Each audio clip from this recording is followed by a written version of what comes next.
Après une première édition réussie, cap sur la deuxième édition du prix d'excellence du leadership local. La diversité et l'expressivité des cas pratiques issus des territoires constituent des leviers sûrs pour constituer un véritable espace d'apprentissage mutuel sur les processus de gouvernance, de participation et d'engagement citoyen. Mais cette année, une innovation a été introduite.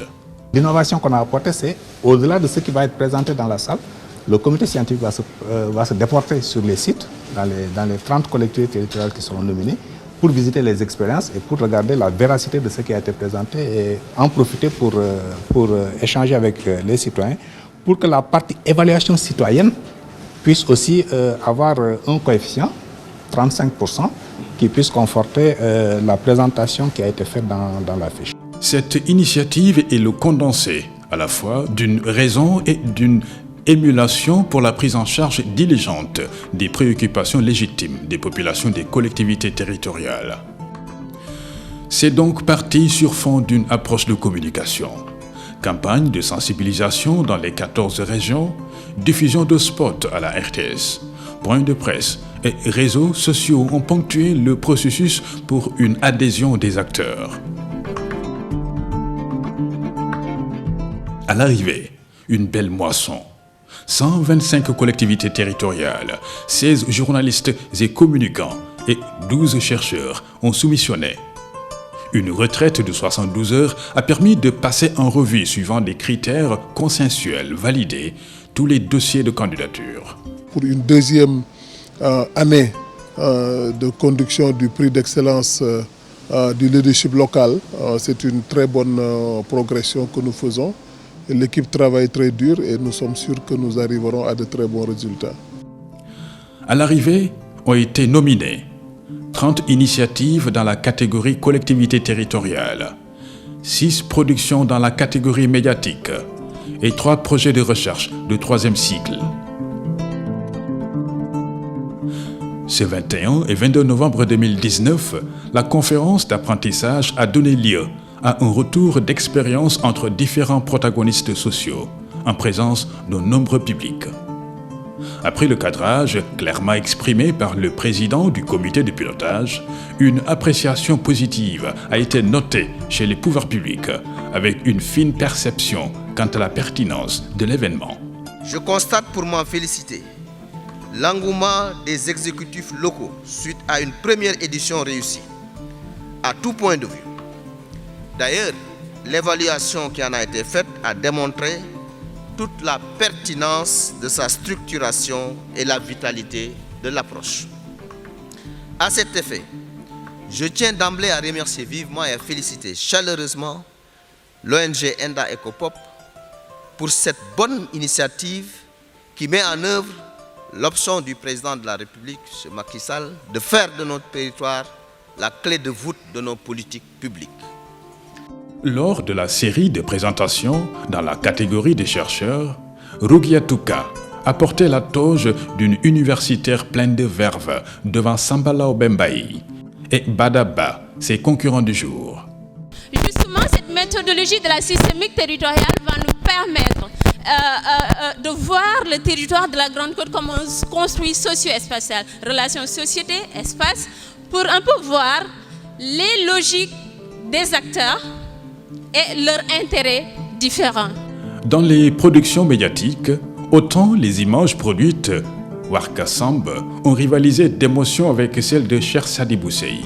Autres prétendant au sacre, autant la puissance des écrits de Baba Mbalo n'a pas fait trembler les plumes de Maguette Ndong, Saher Sy et Farah Mishdjei, ses challengers. Espoir est un film documentaire qui se penche sur la question des mutilations génitales féminines, qui consiste à altérer ou léser une partie ou la totalité des organes génitaux de la femme pour des raisons non médicales. Dans la série des collectivités territoriales, l'entrée en lice de la catégorie efficience budgétaire a permis de faire noter la bonne impression de la commune de Tiakhar, ainsi que celle de Darou-Mousti, de Kolinto, de Yeumbeul Nord et de Morola. En termes de résultats, cette expérience nous a permis en 2016 de recouvrer 81,51% de l'impôt sur le minimum fiscal, qui est la principale recette des nouvelles communes. Pour la catégorie inclusion, égalité et équité, la commune de Niafat s'est livrée à une chute épique avec celle de Pikine-Est, de Méréto, de Louga et du conseil départemental de Kaolack. 4 écoles ont bénéficié de blocs d'hygiène et puits, 2 écoles ont bénéficié de puits. 89 enseignants ont été formés dans le domaine du wash inclusif. 22 femmes ont été formées dans le domaine de la fabrication de savon et de l'antiseptique et dans le domaine de l'entrepreneuriat féminin. Concernant la catégorie participation et engagement citoyen, le relèvement du niveau des débats a été singulier, comme c'est le cas pour la commune de Tamba et ses co-débatteurs de Niahen, de Sandiara, de Linkeri et de Pakour. Nous avions voulu, à travers le système intégré de nettoiement et de valorisation des déchets, nettoyer la ville, la rendre propre par et pour tous les Tambacoundois. Mais nous avons voulu aussi qu'à terme, que cela puisse avoir des externalités positives. Relativement à la catégorie solidarité et assistance aux communautés vulnérables, la commune de Ziguinchor a voulu emporter dans les eaux boueuses les communes de Saint-Louis, de Kéréwan, les conseils départementaux de Matam et de Kaffrine. L'objectif du projet, c'est améliorer la gestion des bouts de vidange. Je vous l'avais déjà dit sur la carte. Il y a des quartiers qui sont au nord, il y a des quartiers qui sont au sud. Mais les quartiers qui sont au sud, pour la plupart du temps, ne bénéficient pas de toilettes. Dans la catégorie transparence et reddition des comptes, l'initiative de contrôle citoyen a fait bonne figure, à l'image de Diaobé Kabendou devant celle de Dakateli, de Medina Yorofula et du conseil départemental de Salémata. Le déroulé de ce processus a abouti à la mise en œuvre des projets et programmes devenus plus transparents. Des doutes et des équivoques sont levés. Les populations comprennent mieux l'action municipale et y adhèrent convenablement. Enfin, dans la catégorie territorialisation des politiques publiques et agendas internationaux de développement, la commune de Keur Mbouki n'a pas dérogé à la règle de bonne présentation face aux communes de Thiès, de Ndorna et du conseil départemental de Louga et de Kédougou. Pour les résultats attendus, un reboisement de 5 km a été réalisé. Un pare-feu de 5 km a été ouvert. Une réduction de l'érosion éolienne et de l'avancée de la langue salée par le reboisement avec les espèces adaptées a été notée. À l'issue des présentations et des questions-réponses, le jury composé d'éminents experts a valablement délibéré en tenant compte la pondération des différentes notations. Ce 19 décembre 2019, le Grand Théâtre affiche la touche territoriale pour une sublimation des efforts dans l'espace du développement territorial. Parlant de leadership, nous voulons partager avec vous un certain nombre d'éléments. Je pense que c'est important pour le cadrage, puisque très souvent on nous dit, mais c'est quoi en fait quand vous dites leadership local, c'est quoi? C'est un ensemble de compétences et un ensemble d'attitudes et de comportements que les élus doivent avoir. C'est important puisque les politiques qui sont prises au niveau national trouvent leur champ d'expérimentation et de mise en œuvre sur les territoires. Il ne peut y avoir de développement, je le dis souvent, que s'il est territorialisé.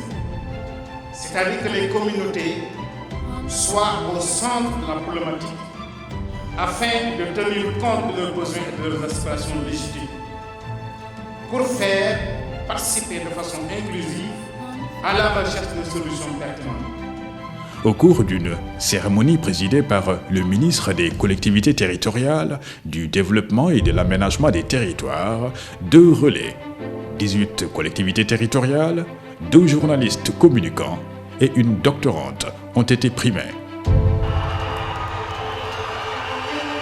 Nous avons tendance, dans nos secrets de UCAD rural, à parler d'enseignants d'amphithéâtre. Il s'agit de sortir les enseignants et les étudiants des amphithéâtres pour les connecter avec le territoire pour qu'ils puissent, avec les collectivités locales, avec les populations à la base, réfléchir sur les problèmes réels auxquels les populations sont confrontées et d'y appliquer les 3 missions de l'université.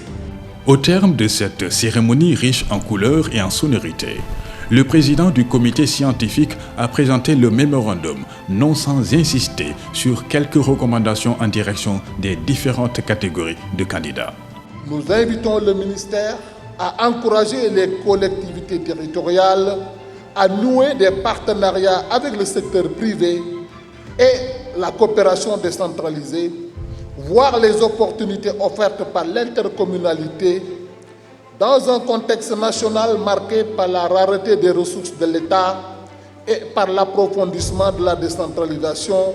Cette option se présente de plus en plus comme une nécessité absolue pour le développement de nos collectivités.